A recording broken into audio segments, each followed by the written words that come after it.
Hello folks, in this video, I show you how to turn on flash notifications on Motorola Moto G15.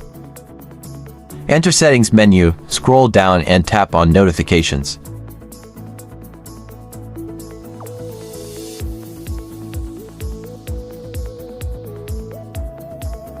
Next tap on Flash Notifications. Press the switch to activate the camera flash and the LED on the back of the phone will light up when you have unread notifications, missed calls, when the alarm is on.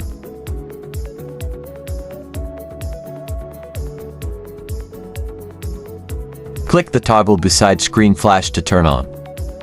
The screen will flash when you have unread messages or missed calls. If you want to change the color, tap on Screen Flash.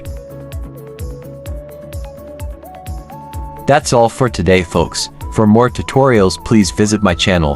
Have a nice day and goodbye.